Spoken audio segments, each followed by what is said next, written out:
Hi guys, मैं नवीन आपका अपने परिवार एक्सपर्ट एजुकेशन कैंपस में हार्दिक अभिनंदन करता। कल हम लोग पढ़े थे ज्योग्राफी में संसाधन। तो इनका जो पार्ट बनता है, इस संसाधन में आपको पढ़ाया गया था संसाधन किसे कहते हैं, संसाधन के कुछ जो आधार थी वर्गीकृत के, इनके बारे में बताया गया था। तो एक बार हम लोग पुनः उनको रिपीट करते हैं और उसके बाद आगे चलेंगे। तो संसाधन के बारे में आपको बताया गया था, दुनिया की वे सारी वस्तुएं जिन वस्तु को मानव अपने जीवन में प्रयोग करके अपने जीवन को सुखमय एवं सफल बनाती है, संसाधन कहलाती है। दुनिया की सभी वस्तुएं क्या है? संसाधन है। और इसके बारे में आपको यह भी बताया गया था कि एक प्रसिद्ध भूगोलवाद थे जिसका नाम था जिम्मरमैन। और जिम्मरमैन साहब क्या बोले थे? संसाधन होते नहीं बल्कि बनाए जाते हैं। और साथ ही साथ हम लोग ये भी पढ़े थे, उत्पत्ति के आधार पर संसाधन के कितने भाग? तो 2 भाग। कौन कौन सा? एक होता है आपका जैव संसाधन और दूसरा आपका अजैव संसाधन। तो जैव संसाधन में आपको बताया गया था वैसे संसाधन जिसमें सजीव के गुण पाए जाते हैं, वैसे संसाधन को हम लोग जैव संसाधन के अंतर्गत रखते थे। जैसे मनुष्य हो गया, वनस्पति हो गए, जीव जंतु हो गए, ये सभी क्या है? जैव संसाधन है, क्योंकि सभी में क्या है? सजीव के गुण है। अजैव संसाधन, इसके बारे में हम लोग पढ़े थे, वैसे संसाधन जिसमें सजीव का गुण नहीं पाकर निर्जीव के गुण पाए जाते थे, वैसे संसाधन को हम लोग कौन सा संसाधन कहते थे? तो अजैव संसाधन कहते थे।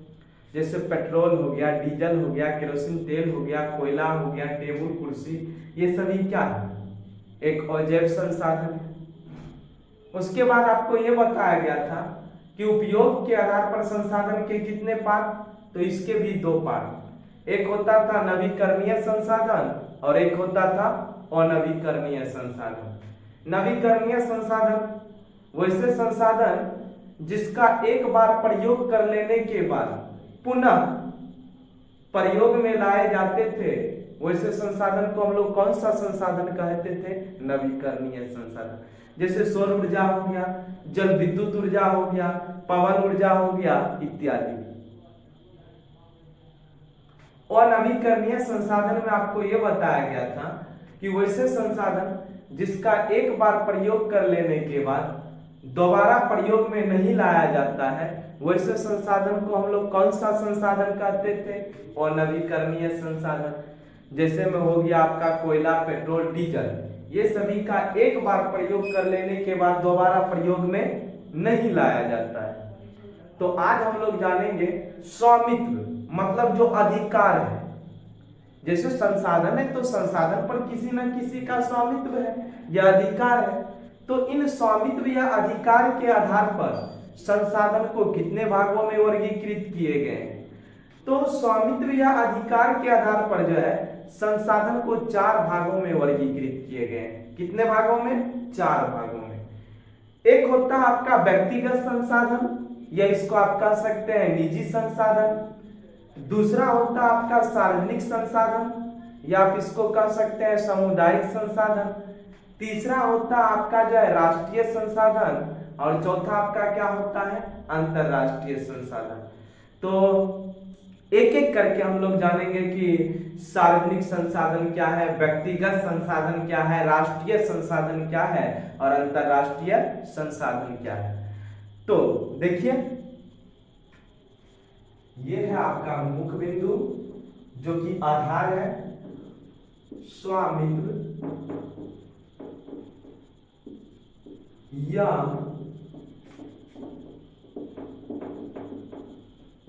अधिकार।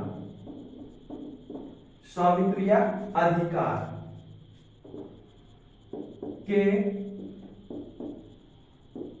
आधार पर कितने भाग होते हैं? 4 भाग होते हैं। ये आपका मेन पॉइंट हो गया कि स्वामित्व या अधिकार के आधार पर संसाधन के कितने भाग? तो 4 भाग। अब हम लोग पहला इसका बिंदु देखते हैं। पहला जो भाग है वह है आपका व्यक्तिगत या निजी संसाधन।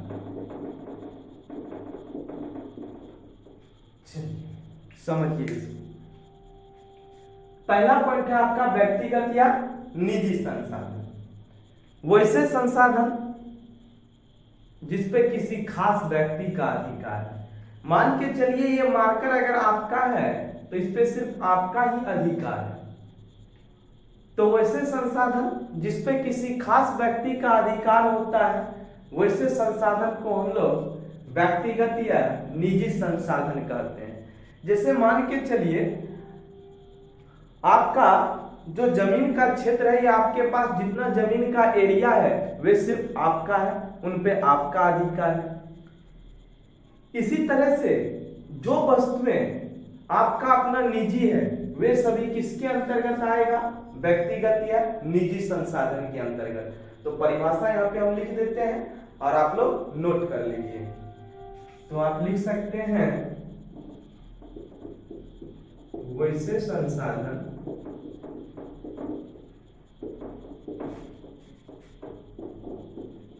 जिस पर किसी खास व्यक्ति का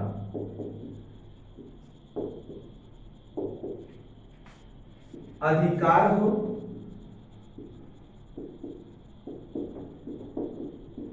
ठीक। यानी वैसे संसाधन जिस पे किसी खास व्यक्ति का अधिकार हो। उदाहरण के तौर पर ये जैसे में आप लिख सकते हैं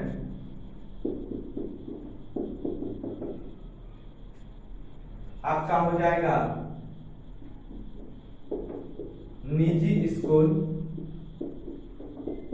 खुद का कुआं, आपका जो कुआं है ये हो जाएगा, कलम इत्यादि। तो पुनः इस परिभाषा को एक बार आप देख लीजिए। वैसे संसाधन जिसपे किसी खास व्यक्ति का अधिकार हो, जैसे में निजी स्कूल, कुआं, कलम इत्यादि, ठीक। स्क्रीनशॉट इसका आप ले सकते हैं। चलिए, और दूसरा जो इसका भाग है, दूसरा इसका भाग है आपका सार्वजनिक या सामुदायिक संसाधन। सार्वजनिक या सामुदायिक संसाधन क्या है? जैसे मान के चलिए आपके गांव में कोई मंदिर है, तो उस मंदिर पर किसी खास व्यक्ति का अधिकार नहीं है। उस समाज में रहने वाले, उस टोला में रहने वाले या उस गांव में रहने वाले सभी व्यक्तियों का क्या है? अधिकार है। जैसे मान के चलिए आप ही के गांव में कोई एक खेल का मैदान है, तो उस पे सभी व्यक्तियों का अधिकार है। तो आप यहां से कह सकते हैं कि वैसे संसाधन जिसपे किसी समाज में रहने वाले सभी व्यक्तियों का अधिकार, वैसे संसाधन को हम लोग कौन सा संसाधन कहेंगे? सार्वजनिक संसाधन या सामुदायिक संसाधन कहेंगे। जिसके अंतर्गत आपका आएगा ट्रेन ले लीजिए, जो सरकारी स्कूल है इसको आप ले लीजिए, इसके अलावा जो कब्रिस्तान ले लीजिए, शमशान घाट ले लीजिए, इटीसी। ये सभी क्या है? सार्वजनिक संसाधन के उदाहरण है। तो इसको हम लिखते हैं और आप लोग भी नोट कर लीजिए। आता है आपका सार्वजनिक या सामुदायिक संसाधन। सार्वजनिक या सामुदायिक संसाधन, तो इसके बारे में आप लिख सकते हैं वैसे संसाधन जिस पर समाज में रहने वाले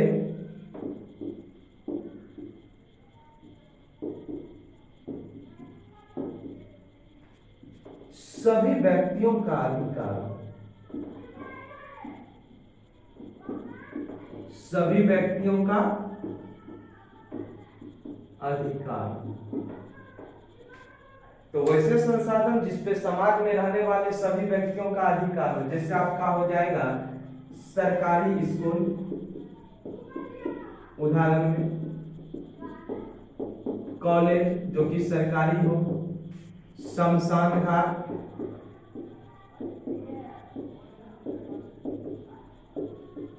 कब्रिस्तान, ये सब। तो आप इसका स्क्रीनशॉट लीजिए।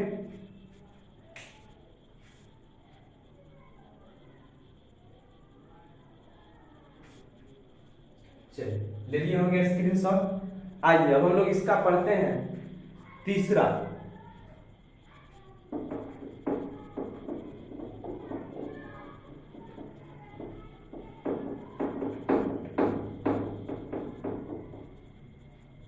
तीसरा आता है आपका राष्ट्रीय संसाधन। राष्ट्र मतलब क्या? देश। यानी देश के अंतर्गत जो भी संसाधन है, चाहे वह आपका सार्वजनिक हो चाहे वह आपका जो है निजी हो, तो देश के अंतर्गत जो भी संसाधन पाए जाते हैं सभी क्या है? राष्ट्रीय संसाधन के उदाहरण है। तो आप कह सकते हैं कि देश के अंतर्गत पाए जाने वाले सभी संसाधन को राष्ट्रीय संसाधन कहे जाएंगे, जिसमें कि आपका दोनों संसाधन आएगा, व्यक्तिगत संसाधन का भी उदाहरण आएगा और निजी संसाधन का भी उदाहरण आएगा। तो पहले तीसरा पॉइंट आप नोट कीजिए।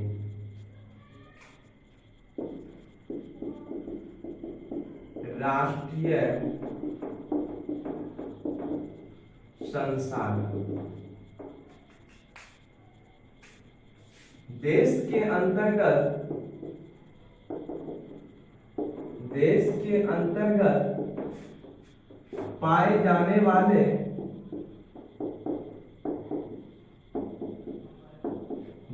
अंतर्गत पाए जाने वाले सभी संसाधन को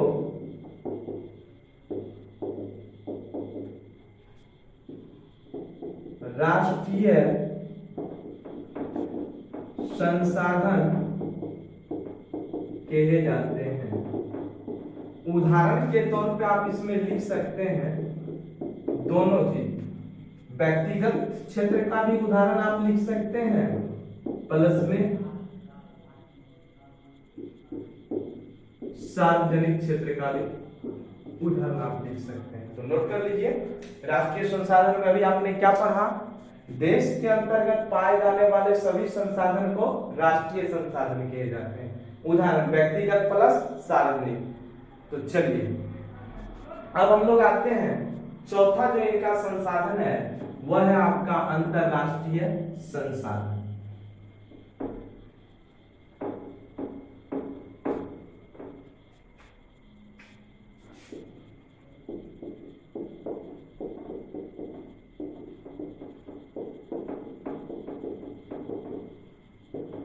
देखिए, अंतरराष्ट्रीय संसाधन को समझने से पहले आपको देश की तटीय सीमा रेखा समझना पड़ेगा। जैसे हम अपने देश की बात करते हैं तो हमारा देश जानिया कि जो दो भागों में विभाजित है, यानी 23.5 डिग्री जो उत्तरी अक्षांश है जिसको हम लोग कर्क रेखा कहते हैं, कर्क रेखा भारत को दो भागों में विभाजित करता है। तो भारत का जो नीचा वाला भाग है यह है आपका कैसा? त्रिभुजाकार, जिसको हम लोग क्या कहते हैं? प्रायद्वीपीय भूमि कह सकते हैं। देखिए यहाँ पे ये मान के चलिए, अगर आपका भारत का दक्षिण छोर है तो ऐसा है, त्रिभुजाकार है।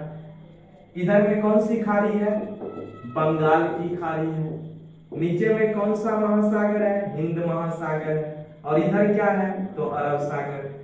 अब देश की तटरेखा, ये आपका तटरेखा, ठीक है ना, जो लास्ट है ये देश की तटरेखा से 200 किलोमीटर मान के चलिए, यहाँ पर आपका अगर तटरेखा है तो यहाँ से 200 किलोमीटर की दूरी को छोड़कर इधर जो समुद्री भाग में कोई भी संसाधन है तो यही संसाधन आपका क्या कहलाता है? अंतरराष्ट्रीय संसाधन कहलाता है। तो आप लिख सकते हैं कि किसी भी देश की तटरेखा से, देख लीजिए कोई भी देश हो सकता है, तो किसी भी देश की तटरेखा से 200 किलोमीटर दूरी को छोड़कर महासागरीय भागों में पाए जाने वाले संसाधन को अंतरराष्ट्रीय संसाधन कहे जाते हैं।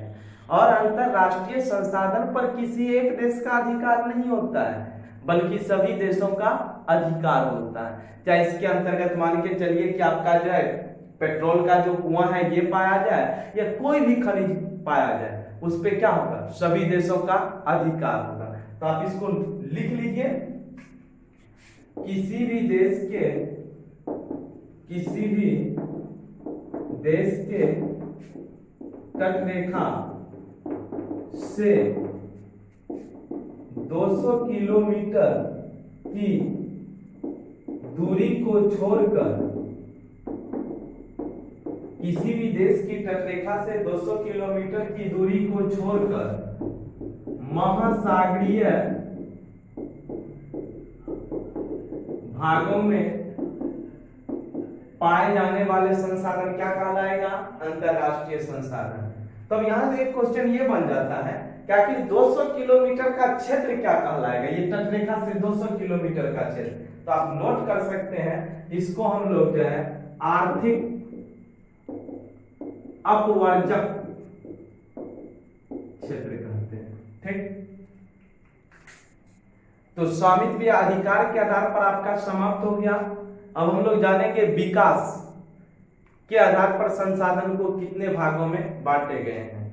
तो विकास के आधार पर संसाधन को जो है 4 भागों में बांटे गए हैं, जिसमें हम लोग पढ़ेंगे एक संभावी संसाधन, एक हम लोग पढ़ेंगे विकसित संसाधन, उसके बाद संचित कोष संसाधन और भंडारण संसाधन। तो विकास के आधार पर अगला जो आपका आधार हो जाता है संसाधन के वर्गीकृत का, वह हो जाता है आपका विकास के आधार पर। तो विकास के आधार पर संसाधन को कितने भागों में, तो 4 भागों में वर्गीकृत किए गए। तो आप अगला जो लिख लीजिएगा, विकास के आधार पर संसाधन को कितने भागों में, 4 भागों में वर्गीकृत किए गए। पहला हम लोग देख लेते हैं संभावी संसाधन। चलिए समझते हैं इसको, क्या है संभावी संसाधन। वैसे संसाधन जो आपके पर्यावरण में उपलब्ध है। आप जानते हैं कि आपके पर्यावरण में वे संसाधन उपलब्ध है, लेकिन वर्तमान समय में उनका उपयोग नहीं किया जा रहा है। आने वाले समय में उसके उपयोग किए जाने की जो संभावनाएं बनी हुई है, ऐसे संसाधन को कौन सा संसाधन कहेंगे, संभावी संसाधन। जैसे हिमालय है, तो हिमालय क्षेत्र के अंतर्गत खनिज है, सोना चांदी सीसा ये सभी सारे खनिज हैं, लेकिन वर्तमान समय में उनका क्या है, उपयोग नहीं किया जा रहा है। क्यों नहीं किया जा रहा है, क्योंकि हिमालय क्षेत्र से खनिज निकालने में खनिज का जो मूल्य है उससे अधिक खर्च हो जाएगा, इसीलिए अभी उनका उपयोग नहीं किया जा रहा है। तो आप लिख सकते हैं कि वैसे संसाधन जो आपके पर्यावरण में उपलब्ध है, कभी ना कभी भविष्य में उसके जो उपयोग किए जाने की संभावनाएं बनी हुई है, वैसे संसाधन को कौन सा संसाधन कहेंगे, संभावी संसाधन। जैसे हिमालय क्षेत्र का खनिज हो गया, आपका जो गुजरात का जो समुद्री इलाका वाला क्षेत्र है उसका खनिज हो गया, ये सभी क्या है, संभावी संसाधन के उदाहरण है। तो आप इसका परिभाषा लिख सकते हैं, वैसे संसाधन जो पर्यावरण में उपलब्ध है,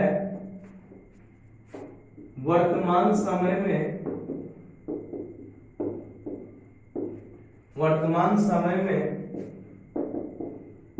उनका प्रयोग या उपयोग नहीं किया जा रहा है, लेकिन आने वाले समय में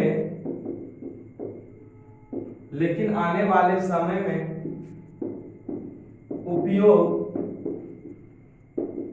किए जाने की संभावना बनी है, वैसे संसाधन को कौन सा संसाधन कहेंगे, संभावी संसाधन। जैसे में आप लिख सकते हैं हिमालय क्षेत्र का खनिज, गुजरात क्षेत्र का खनिज, इट इज। चलिए इसका स्क्रीनशॉट ले लीजिए।